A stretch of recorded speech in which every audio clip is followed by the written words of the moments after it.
कहते हैं कि मैना वैसे कांपने लगी थी कि जिसके शीश पर चंद्रमा है, गले में नाग है, आज वो भेष भगवान शिव का।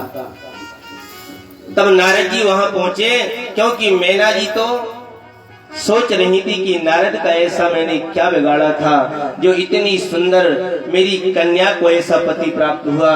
तब नारद जी पहुंचे, नारद जी से कहा लोगों ने कि महाराज अब राजमहल में मत जाना। बोले क्यों? बोले अब तुम्हारा वहां कोई सम्मान नहीं करेगा। तो नारद जी ने कहा कि हम संत हैं और संतों का काम होता है कि चाहे मान हो या सम्मान हो या ना हो, लेकिन हमको वहां भगवत कार्य करने के लिए जाना होता है। भगवान की अलख जगाने के लिए, भगवान के महत्व को समझाने के लिए संत वहां पहुंचते हैं। तो नारद जी जैसे गए और जाकर के महारानी मैना को समझाया। बोले देवी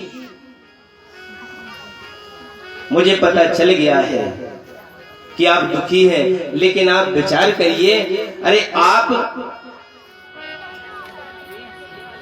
जैसा दामन किसको प्राप्त होगा?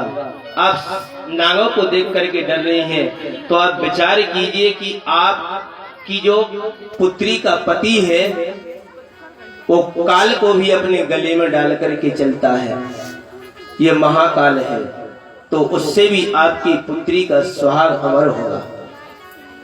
इसके शीश पर चंद्रमा है और ये देवों के देव महादेव है।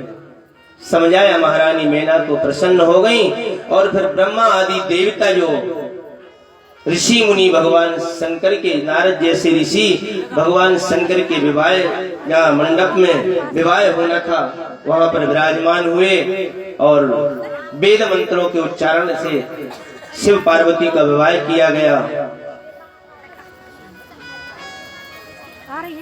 स्वस्ति न इंद्रो वृद्धस्रवाः स्वस्ति नः पूषा विश्ववेदाः स्वस्ति नस्तार्क्ष्यो अरिष्ट